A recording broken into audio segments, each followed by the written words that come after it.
At isang mapagpalang araw ng Miyerkules. Ramadan Mubarak po sa lahat. Narito po tayo ngayon para sa Bar Inflation Report Press Conference ng Philippine Statistics Authority Bangsamoro Autonomous Region in Muslim Mindanao para sa buwan ng Pebrero ngayong taon. Bilang panimula, maaari po lamang na tayo magsitayo upang manalangin na pangungunahan ni Ginoong 𝐂𝐨𝐹 at sabay-sabay po natin awitin ang pambansang awit ng Pilipinas at BRP.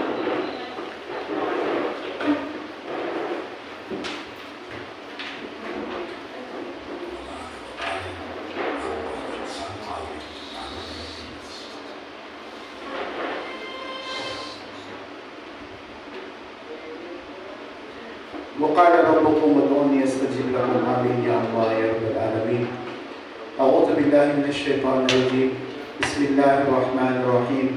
الحمد لله رب العالمين الرحمن الرحيم مالك يوم الدين إياك نعبد وإياك نستعين اهدنا الصراط المستقيم صراط الذين أنعمت عليهم غير المغضوب عليهم ولا الضالين. ربنا آتنا في الدنيا حسنة وفي الآخرة حسنة وقنا عذاب النار والحمد لله رب العالمين.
online, at sa Regional Statistics Committee members, sa mga magigiting nating media partners na narito po ngayon.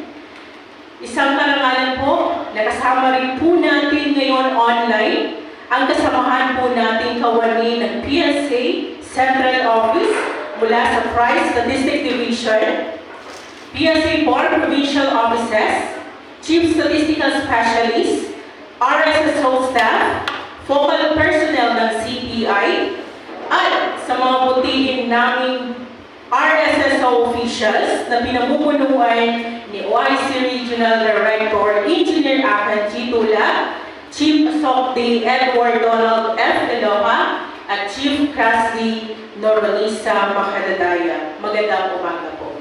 Ako po si 𝐏𝐫𝐞𝐬𝐬 Maganaka, ang magsisilbi po moderator po ngayong araw.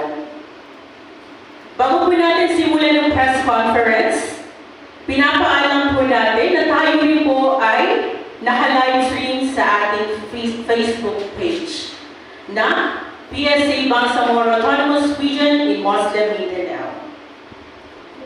Atin na pong tunghayan ang ulat tungkol sa paglalaw ng presyo ng mga bilihin sa buong rehiyon ng BAR nitong nakalipas na buwan ng Pebrero na ipapahagi ng isa sa pinagkakatiwalaan at pinuno ng Statistical Operation and Coordination Division ng PSA Board, Ginoong Edward Donald F. 𝐿𝐴.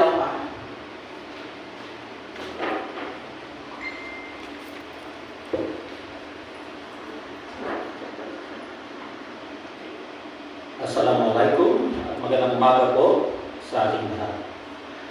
Sa oras na ito, ang PSA Bar ay malugod na mag-ulat ng antas ng inflation sa rehiyon para sa buwan ng Pebrero 2024. Ang headline inflation o ang pagtaas ng presyo ng mga produkto at serbisyo sa rehiyon ng Bar ay bumilis sa antas na 5.3% nitong Pebrero 2024. Noong Enero 2024, ang inflation sa rehiyon ay naitala sa antas na 4.2% at 7.5% naman noong Pebrero 2023. Ang average inflation mula Enero 2024 hanggang ngayong Pebrero 2024 ay naitala sa antas na 4.7%. Ang pangunahing dahilan ng mas mataas na antas ng inflation nitong Pebrero 2024 kaysa noong Enero 2024 ay ang mas mabilis na pagtaas ng presyo ng food and non-alcoholic beverages. Ito ay nagtala ng 6.1% inflation at 58.8% share sa pagtaas ng pangkalahatang inflation sa rehiyon. Ang mga pangkat ng bilihin na nag-ambag sa pagtaas ng antas ng inflation ng commodity group na ito ay ang mga sumusunod. Cereals and cereal products na nagtala ng 15.0% inflation mula sa 13.5% noong nakaraang buwan. Fish and other seafood na may 1.6% inflation mula sa negative 0.2%, at flour, bread and other bakery products, pasta products and other cereals na may 2.6% inflation mula sa 1.6%. Ang pangalawang dahilan ng mas mabilis ang taas ng inflation nitong Pebrero 2024 ay ang mas mabilis na pagtaas ng presyo ng housing, water, electricity, gas and other fuels na nagtala ng 2.5% inflation at 22.0% share sa pagtaas ng pangkalahatang inflation sa rehiyon. Ito ay dahil sa mas mabilis na paggalaw ng presyo ng actual rentals for housing na may 3.4% inflation mula sa 0.9%.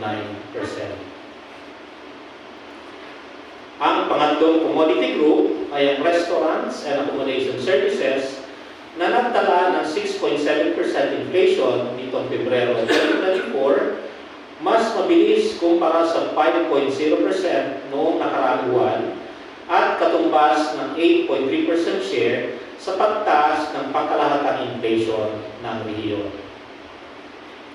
Pangunahin dito ang pagbilis ng pagtaas ng presyo ng restaurants, cafe and the like with full service na nagtala ng 6.7% inflation nitong Pebrero 2024 mula sa 5.1% noong nakaraang buwan. Pagdating sa overall inflation nitong Pebrero 2024, ang pangunahing nag-ambag ay ang food and non-alcoholic beverages na may 6.1% inflation at 68.8% share sa pangkalahatang inflation ng rehiyon. Ang mga pangkat ng pagkain na pangunahing nag-ambag sa mataas na inflation ng food and non-alcoholic beverages ay ang mga sumusunod. Cereals and cereal products na may 15.0% inflation mula sa 13.5% inflation noong nakaraang buwan, kabilang na dito ang bigas. At ang milk, other dairy products and eggs na may 7.9% inflation mula sa 6.6% noong nakaraang buwan, kabilang na dito ang itlog. Ang restaurant and accommodation services ang pangalawa sa may pinakamalaking ambag sa pangkalahatang inflation nitong Pebrero 2024. Ang commodity group na ito ay nagtala ng 6.7% inflation at 6.9% share. Ang pangunahing nag-ambag dito ay ang restaurants, cafe and the like with full service na may 6.7% inflation mula sa 5.1%. Ang pangatlong commodity group na may pinakamalaking ambag sa pangkalahatang inflation ay ang housing, water, electricity, gas, and other fuels na may 2.5% inflation at 6.8% share. Ang pangunahing nag-ambag dito ay ang diesel na may negative 8.1% inflation mula sa negative 12.8%. Sa 13 commodity groups, siyam ang nagtala ng mas mabilis na antas ng pagtaas ng presyo nitong Pebrero 2024. Ito ay ang mga sumusunod.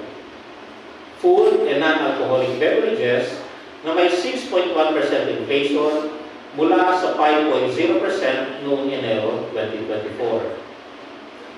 Alcoholic beverages and tobacco na may 8.0% inflation mula sa 6.9%. Clothing and footwear na may 3.3% inflation mula sa 2.6%. Housing, water, electricity, gas, and other fuels na may 2.5% inflation mula sa 0.8%. Furnishings, household equipment, and routine household maintenance na may 2.3% inflation mula sa 1.3%. Health na may 1.4% inflation mula sa 0.5%. Recreation, sport and culture na may 5.5% inflation mula sa 5.2%. Restaurants and accommodation services na may 6.7% inflation mula sa 5.0%. At personal care and miscellaneous goods and services na may 4.1% inflation mula sa 3.1%. Sa kabilang banda, dalawa sa mga commodity groups naman ang nagpakita ng pagbagal sa pagtaas ng presyo. Ito ay ang transport na may 6.6% inflation mula sa 6.9%. At information and communication na may negative 0.1% inflation mula sa 0.1%. Samantala, ang dalawang natitirang commodity groups ay nanatili sa parehong antas nitong Pebrero 2024. Ito ay ang education services na may 7.5% inflation at financial services na may 0.0% inflation. Sa pangkat ng mga pagkain sa bar, nagpakita ng mas mataas na inflation ang mga sumusunod. Ang rice na may 22.8% inflation mula sa 21.2%, flour, bread, other bakery products, pasta products, and other cereals na may 2.6% inflation mula sa 1.6%, kabilang na dito ang pandesal. Fish and other seafood na may 1.6% inflation mula sa negative 0.2%. Milk, other dairy products, and eggs na may 7.9% inflation mula sa 6.6%, at ang ready-made food and other food products na may 2.0% inflation mula sa 1.6%, kabilang na dito ang mga condiments. Samantala, ang meat and other parts of slaughtered land animals ay nagpakita ng pagbagal sa paggalaw ng presyo nitong Pebrero 2024 sa antas ng 4.6% mula sa 4.8%, kabilang na dito ang karne ng baka. Samantala, ang mga pangkat ng mga pagkain na may negative inflation ay ang mga sumusunod. Oils and fats na may negative 1.2% inflation mula sa negative 1.6%, partikular ang mantika.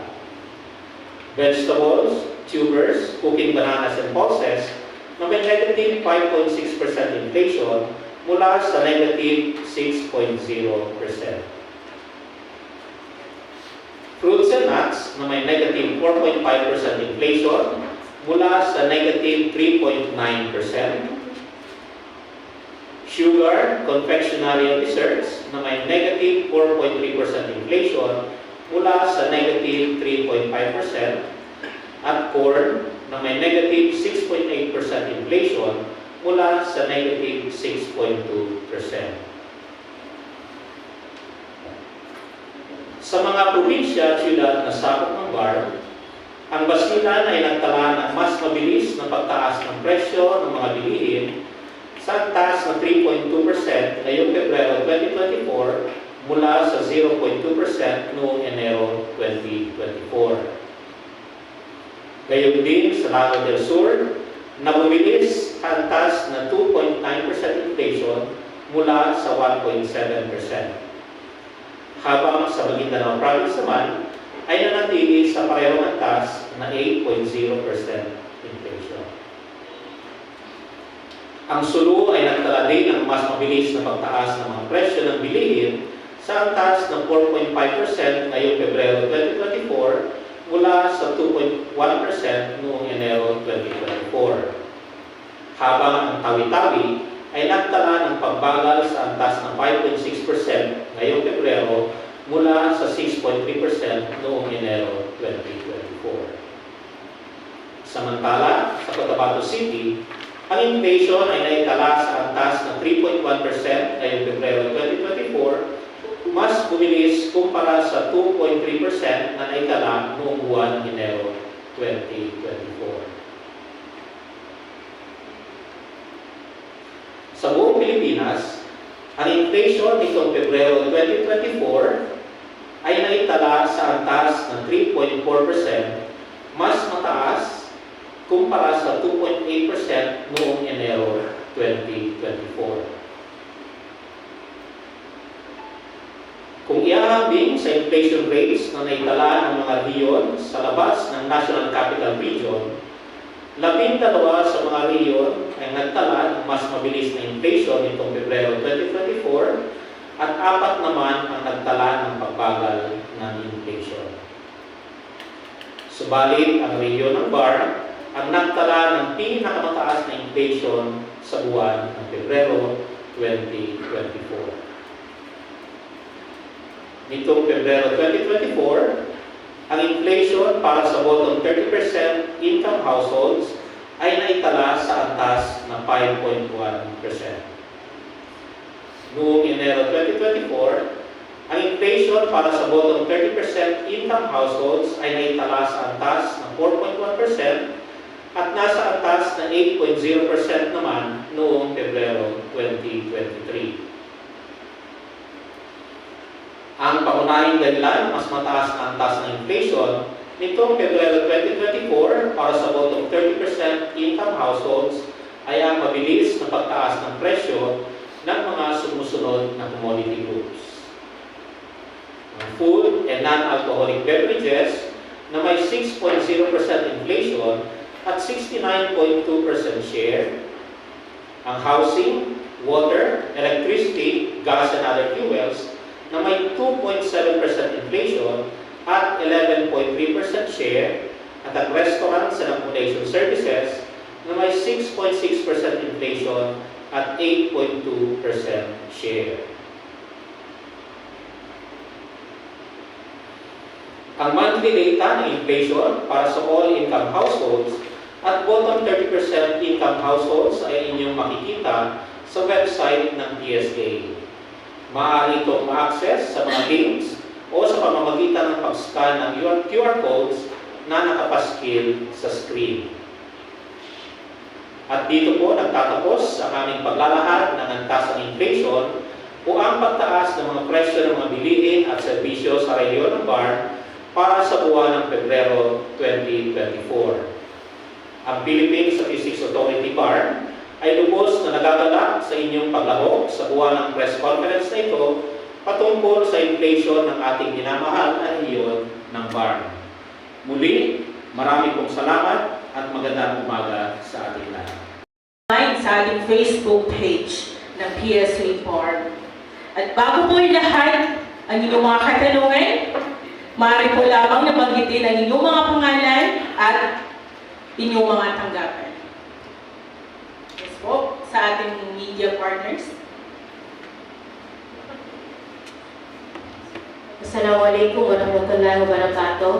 Napansin ko po sa araw ng Ramadan, tumaas po ang inflation rate. Ibig sabihin po ba, tumaas din po ang mga bilihin? Lalo-lalo na dito sa atin, marami po nagre-reklamo ng mga constituents dito sa Cotabato na namimili is kahit Ramadan po ay tumataas po ang mga bilihin. So, meron po ba kayong intervention or hakbang para maitulungan natin mga mamimili? Okay, so thank you po sa katanungan, ma'am. No? Regarding po sa monitor natin ang prices ngayon, hindi pa po pumapasok yung buwan ng Ramadan. No? Itong ating nire-report inflation ngayon ay para sa buwan ng Pebrero pa lang. So malalaman natin yung epekto nung yung binabanggit nyo nga, no? Yung epekto nung Ramadan nitong Marso, ano? Buwan ng Marso. So malalaman natin yung epekto nito sa susunod na pag-uulat natin, no? Sa buwan ng Abril. With regards to anong interventions ang ginagawa ng PSA, again, no, amin po ulitin ng PSA, ang mandato lang po namin ay mag-monitor nitong mga presyo, no, sa ating mga bilihin. So meron tayong mga which we are conducting every 2 weeks, no? Usually during the first week, ang first date of collection namin, and second week, or third week, ang second collection namin, price monitoring, I mean. So pagdating naman sa binabanggit ninyong kung ano yung ginagawa, no, maaaring gawin ng PSA, again, hindi namin mandato ito. Meron tayong mga kaukulang ahensya, no? Say for example sa ating mga agricultural commodities, which na nabanggit dito kanina, no, over the radio kaninang umaga, no. So isang naging issue rin siya kasi nga nababantayan sa market ngayon yung galaw ng mga presyo, no. So para sa mga commodity groups sa agricultural products, so meron tayong nandyan yung DA, ano, na pwedeng makatulong sa atin sa pag-monitor nito ng mga prices na ito, no. And also sa part naman ng mga nasa pabilihan, say for example sa groceries, ano, so nandiyan naman yung ating DTI, ano, to monitor also yung galawan ng mga presyo sa ating mga establishment. Okay, my second question, sir. Ito pong financial services, kasali po ba dito ang exchange rate ng peso to or anything? Hindi po, ano, ito yung mga bayarin lang, ano, say for example, pagtatransact tayo, no, money transfers and so on, so ito yung mga charges. No? So labas pa dito, yung mga exchange rates na binabanggit po ninyo. Although meron tayong kaukulang ahensya ng gobyerno, ang BSP, ano, na nagbabantay dito sa mga exchange rates na ito, And also, on the part of the PSA, minomonitor rin namin ito as secondary data from the regional source. So kasi ginagamit din namin siya as input doon sa iba naming mga data rin, no? Na pinuproduce. So maraming salamat. Okay na po. So, meron katanungan naman po sa ating media. Yes, good morning. Assalamualaikum warahmatullahi wabarakatuh. Taya Bundang from 𝐂𝐫𝐞𝐬𝐬. So my first question, sir, I'd like to ask the key factors. What are the key factors that contributed mostly to the environment inflation rate last February 2024? Thank you. Nabanggit na natin kanina, no, yung tatlong pangunahing commodity groups na kumbaga reason, no, kung bakit bumilis yung pagtaas ng ating inflation ngayong buwan ng Pebrero. No? Una nga rito ay yung sa food and non-alcoholic beverages, ano, na umakyat or sabihin natin na nagtala ng 6.1% na inflation, no, nitong buwan ng Pebrero. Mas mataas kaysa nung naitala, ano, nung nakalipas na buwan ng January na nagtala lamang ng around 5.0%. So, yun yung pangunahin. In terms of percentage, yung percent niya, no? 58.8% siya. Yun yung weight niya, no? Doon sa ating basket or doon sa pagtaas ng inflation nitong Pebrero, no? 2024. And pangalawa na dito ay yung sa housing electricity, ano? Gas and other fuels na meron 22.0% naman na share doon sa pagkalahatang pagtaas ng ating inflation. At pangatlo, yung ating accommodation, no? Restaurants and accommodation services na nagtaas, na nagtala ng 6.7% inflation naman or katumbas yun ng 8.3% na share doon sa pangkalahatang inflation. So basically, yun po yung dala, no, ng mga commodity groups kung bakit tumaas yung ating inflation nitong February. So, and isa na rin doon, kung bibigyan natin ng mas malalim na pagtingin, ano, yung pagtaas na rin ng bigas, no, from ito, no? So, yung cereals natin, tumaas ng 15.0%, okay? And yung rice mismo, no? Cereals, kasama lang doon, nakapalutag doon yung rice, pero yung rice mismo, tumaas siya by 22.8%. No? Kung ikukumpara natin ng January, nasa 21.2% lang yung kanyang pagtaas. So yung movement ng prices ngayong February is mas mabilis pa kumpara ng naging movement no January. No? So kung titingnan natin, nasa panahon kasi tayo ng El Niño ngayon. No? So that was forecasted during the first quarter of 2024 na meron tayo, magkaranas tayo ng El Niño. No? So meron tayong mga areas, especially production areas natin na dumaranas nito. No? Kaya medyo based sa initial information namin from the monthly data, medyo mababa ng ating production ng bigas, contributing to the isa sa mga contributing factors kung bakit mas tumataas ngayon yung presyo ng ating bigas. Meron pa po ba? Thank you, sir. Yes, sir. Okay, so good morning to everyone. Ako po ang iyong lingkod, ang iyong Kuya Choy para sa Suara News. Okay.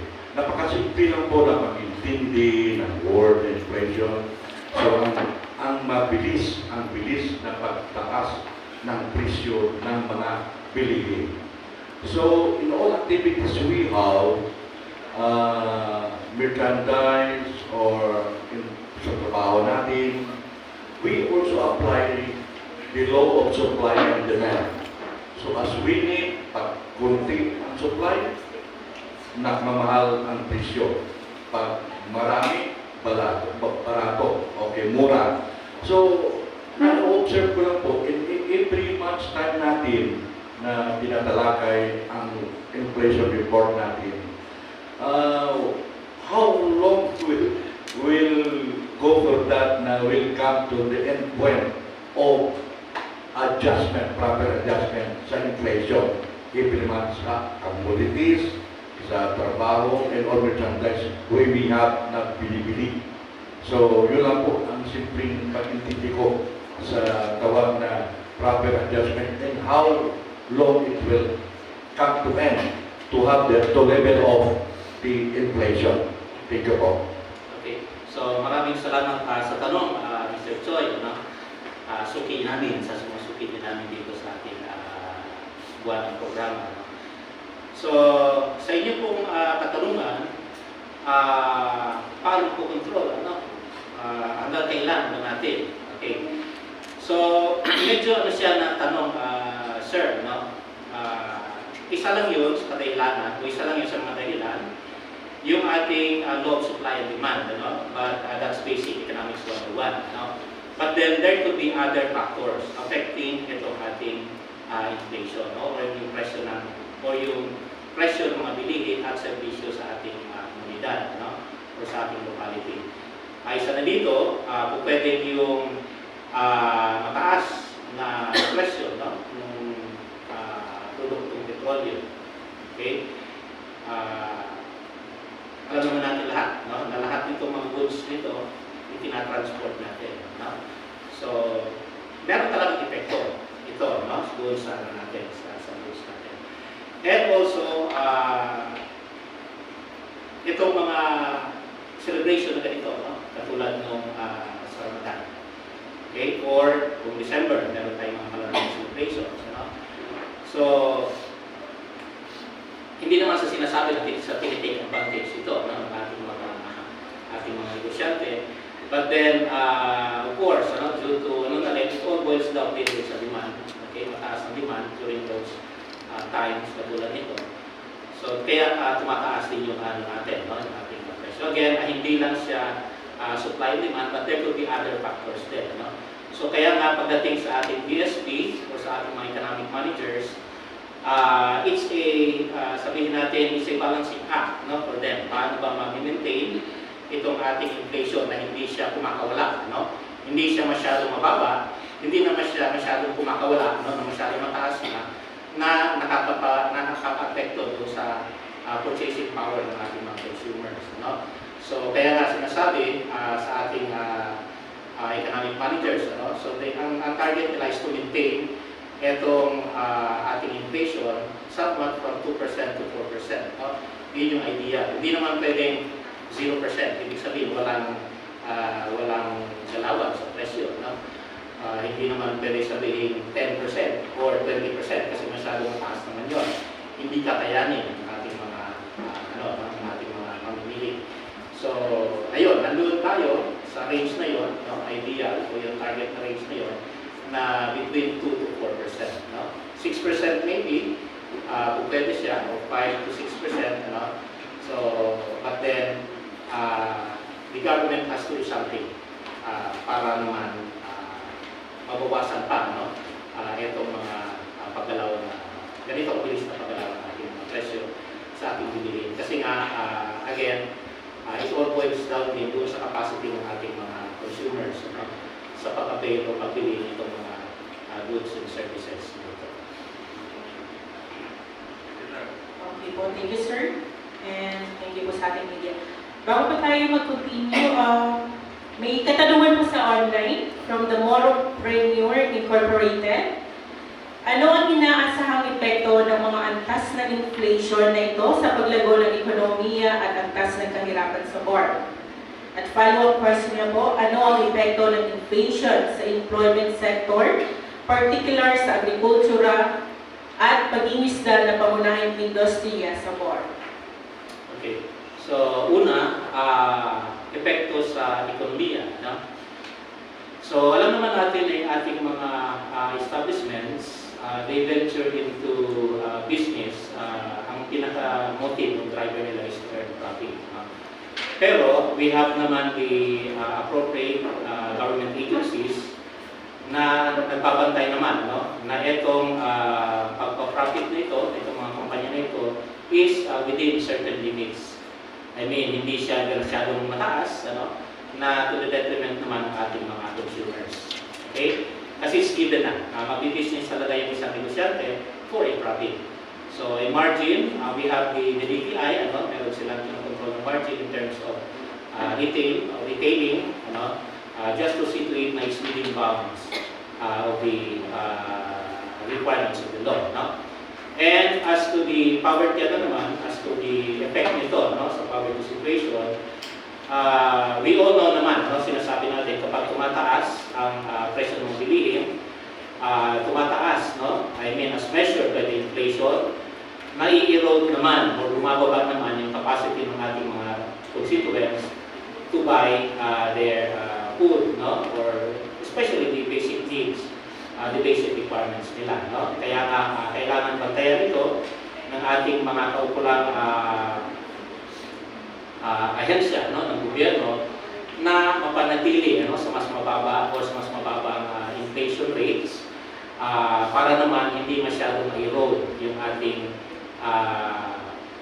peso purchasing power, ano, na makaka-apekto sa, again, sa purchasing power ng ating mga mamimili, no? So yun yung epekto sa economy at saka sa poverty situation natin, no?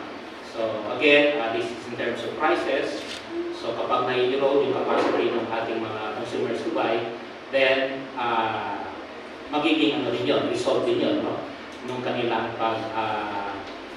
sabihin natin, nung kanilang kakayahan, no? Sa pagbili ng kanilang mga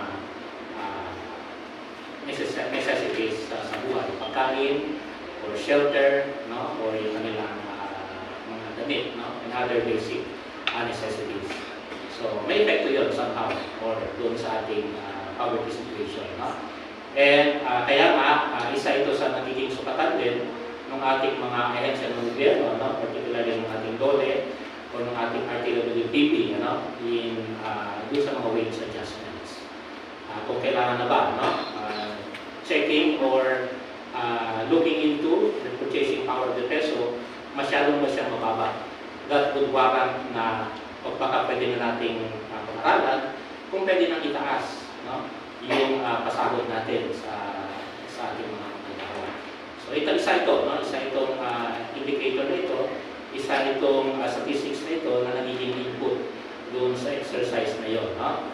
So para naman makahabol yung ating mga manggagawa doon sa pagtaas ng ating mga bilihin. Now, pagdating naman doon sa kung makaka-apekto ba ito, no? Sa employment natin, sa agriculture at saka sa fishing sector, no? So, masasabi natin na maapektuhan sila, no? Kasi definitely nga, question ng ito, no? I mean, babalik tayo sa kakayahan nila na pagbili ng kanilang mga basic needs. Kung medyo mababa, say for example, no? Yung kanilang income, then that would also spell, no? Nahirap sila sa pag-provide ng kanilang mga basic necessities, no? So kung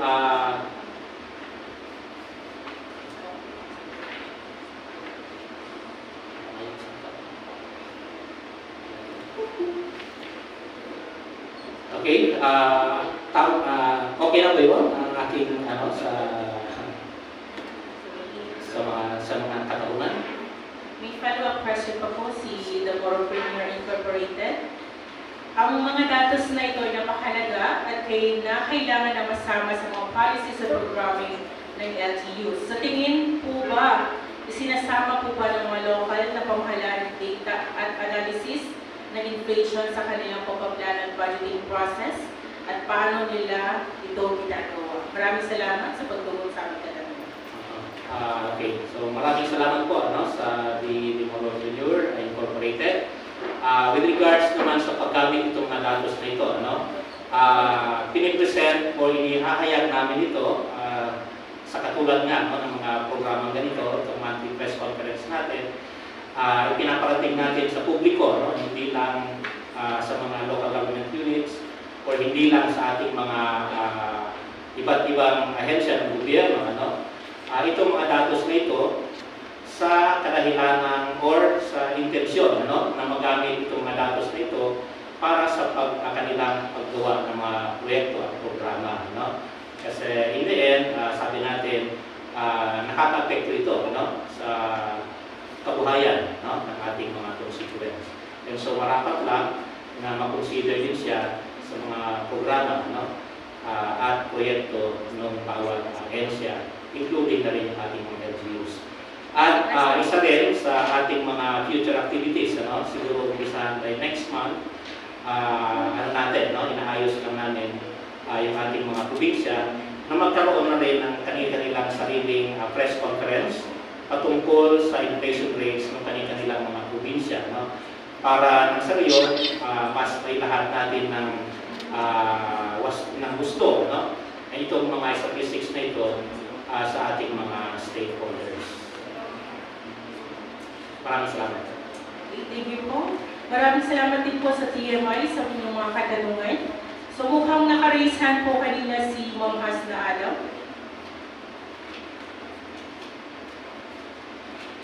So, may katanungan pa po ba sa ating mga online participants?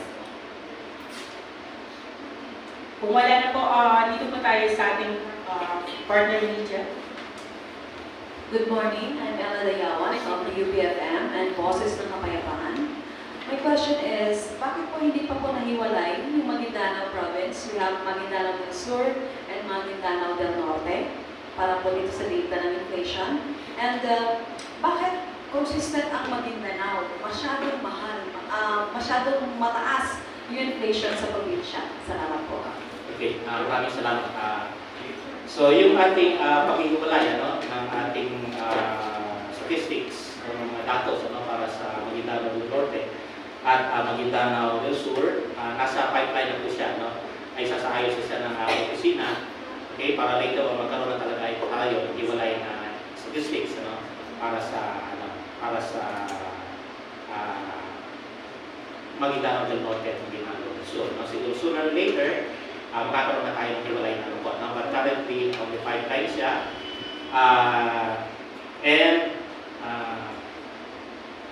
May pangalawang katanungan. Bakit consistent yung Maguindanao? Okay, bakit consistent ang Maguindanao na natatala ng mataas na So, ito naman, tingnan natin yung tingnan natin yung mga characteristics ng ating mga probinsya. So, kadalasan yung ating mga commodities, okay, medyo nag-incur siya ng additional cost ng transport, especially when particular yung transportation. So, either yung ating mga goods and services from or within Maguindanao are either from Jensan, which is yung mga ports of entries natin, from Jensan, Davao, or even as far as Cagayan de Oro. So, ito yung mga port of entry ng ating mga commodities na dumarating or nandito sa ating sa Maguindanao, nandito sa Maguindanao. So, may mga additional cost siya, triggering again itong ito, yung bakit mas mataas siya sa kumpara sa iba, But then, kung titingnan natin, itong playing effect, kita siguro natin kung himayin natin siya, kasi maaaring yung may base effect ito. I mean, yung price niya before, last year, medyo mababa siya, okay? Na kung ikukumpara natin sa price din, existing price ngayon, medyo sumipa siya ng malaki, Remember, this is the change in price, Ang measurement na ito is the change in price from this year, okay, February of 2024 versus yung price natin February of 2023. So when we compare inflation rates 2 years, say for example February 2024, nasa tayo, all items nasa 8.0%, say for example, and then February 2023 nasa 5% tayo, So in effect, ang tinitingnan natin movement ng prices dito ay para sa 3 taon. No? So yung price natin from 2022 to 2023 at yung price movement natin from 2023 to 2024. No? So titingnan natin baka yung movement, yung pinanggalingan ng price ng 2022 ay mababa, registering only mababang inflation lang ng 2023, but yung effect naman, yung base effect naman ngayong 2024 ay masyado siya mataas, no? Contributing to the higher but yung explanation ay is more technical naman, in the technical side. But when it comes to differences in prices, yun yung isa, no? In terms of pwede natin tingnan, in terms of the characteristics ng ating mga supply ng goods dito sa ating Maguindanao province. So, of course, sabi nga natin, meron transportation, may added cost yun when it comes to transporting these products from the points of entry papunta dito sa ating Thank you, sir. Okay. Thank you po, sir. Meron pa po bang katanungan? Good morning po, 𝐏𝐫𝐞𝐬𝐬 po from 𝐷𝐿. Tanong ko lang sir, dito po sa nakasulat dito, hindi ko po nakikita ang SGA. Since wala po ako doon, bakit wala po siya dito? The same, ang process siya, naka-note nga doon sa excluding SGA, sa ating release, excluding the 63 barangays. But then it's recognized by the PSAs. Actually, hindi lang ito, but then with the other surveys din, sinusubukan na or naka-pipeline na, sinisimulan na actually to separate yung data ng Maguindanao Sur, Maguindanao Norte, and that of the 63 barangays. So again, later siguro, baka magkaroon na tayo ng separate data for the SGA. Pero namomonitor din po. May price monitoring tayo doon sa area dito. Thank you. Okay po, thank you so much. Meron pa po ba sa ating mga media partners? How about po sa ating mga online participants?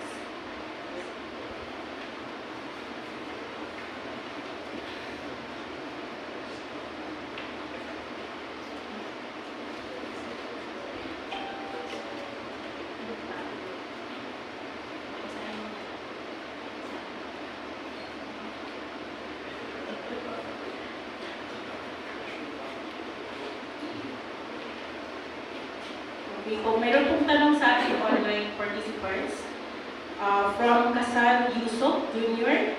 Ask ko lang po sir, sa patuloy po na pagtaas ng inflation rate sa isang rehiyon, anong nararapat gawin ng isang namamahala dito like possible interventions nila upang mapahinto ang patuloy na pagtaas nito?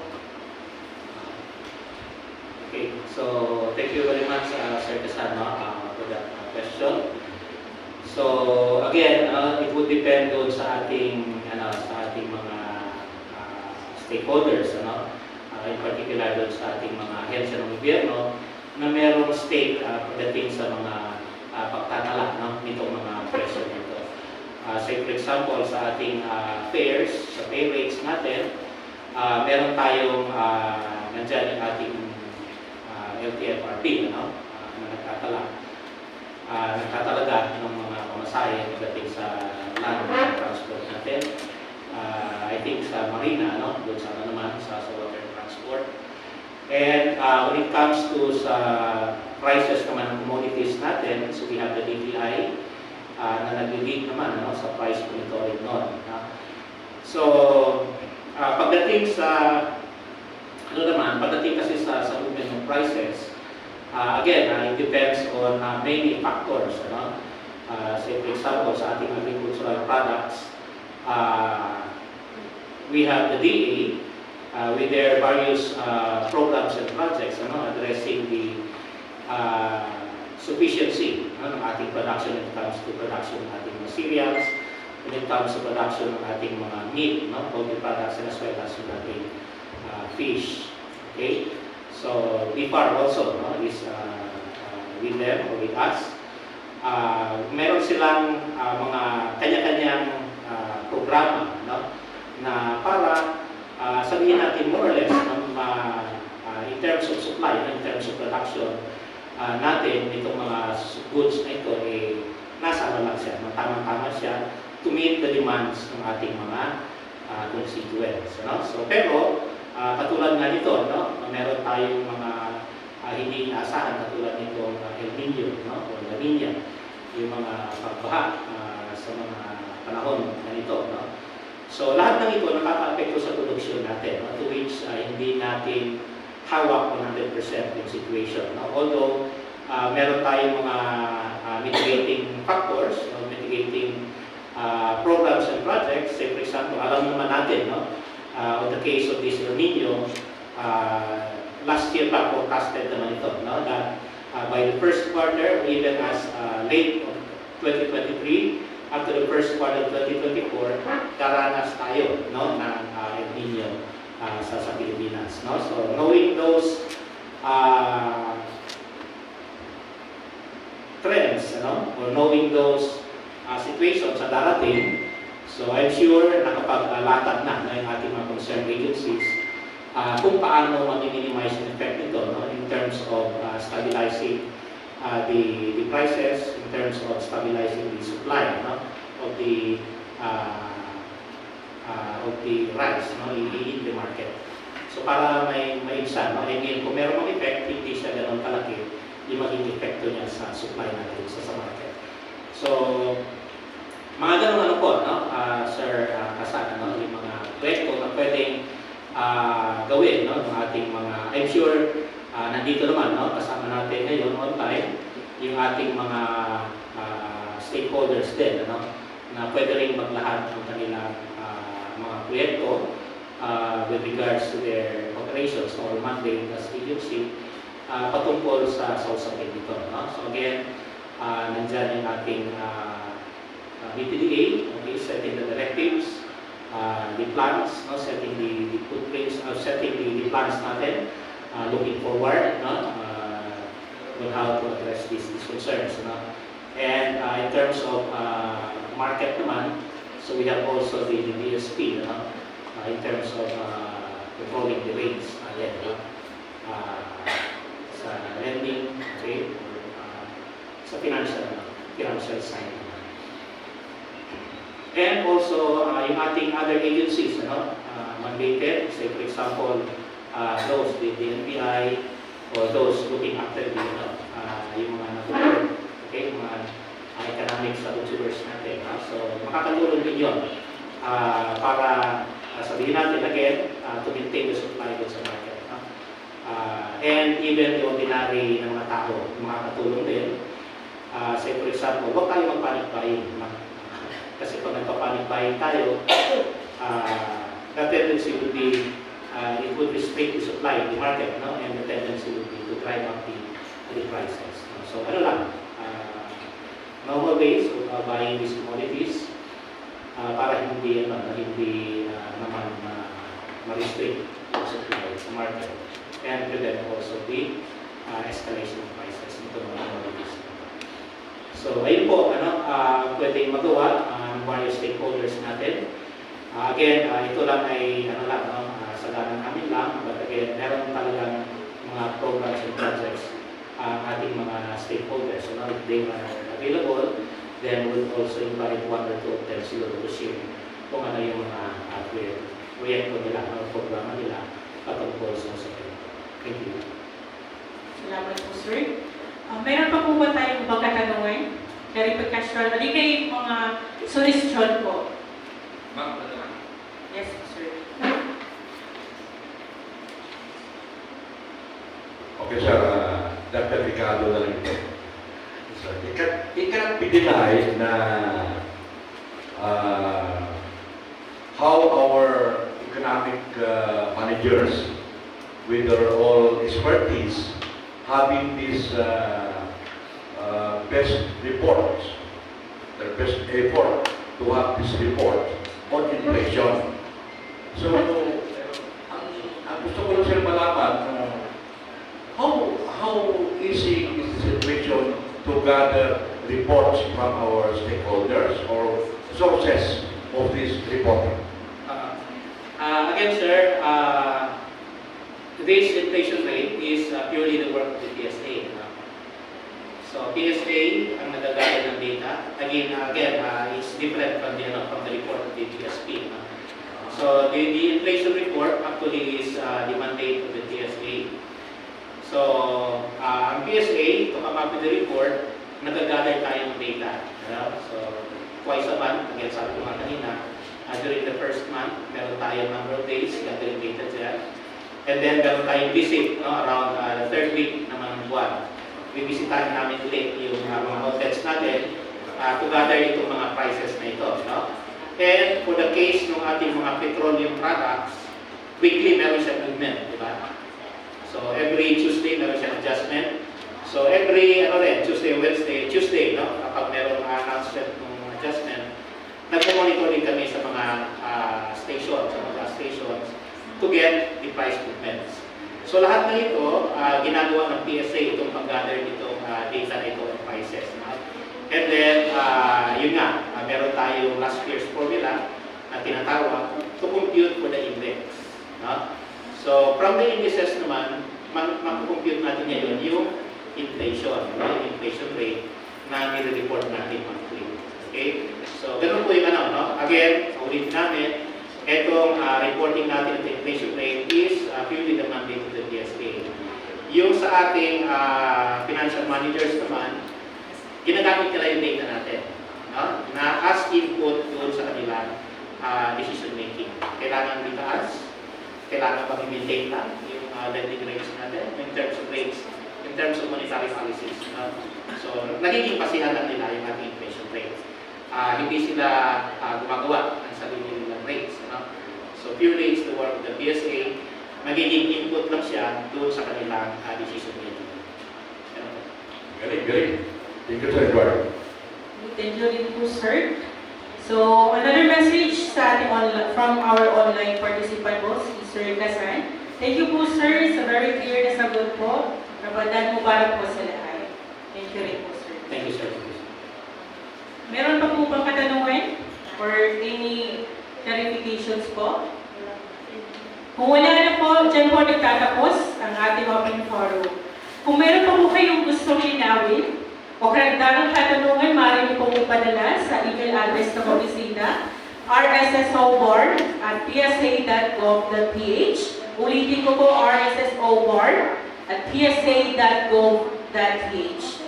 Inaanyayahan din po namin kayo na suportahan ang aming PSA Bar website na rsso.bar.psa.gov.ph at ang aming official Facebook page na PSA Bangsamoro Autonomous Region in Muslim Mindanao at ang aming Instagram account at PSA Bar. Pwede rin po ninyo kaming tawagan sa numero 557-1541. Ulitin ko po, 517-1541. Lubos po ang aming kagalakan at pasasalamat na makasama po kayong lahat at inanyayahan po namin kayo na patuloy po nyo kaming suportahan. Muli, inyo pong natunghayan ang press conference ng BAR Inflation Report para sa buwan ng Pebrero 2024. Magandang araw po sa lahat at Ramadan Mubarak po. Maraming salamat sa pinagkakap sa ating press conference regarding sa bond inflation report February 2024 dito sa PSA Bar. Kaya Abdul Karim, mga ito na sa TV sa mga City Bar.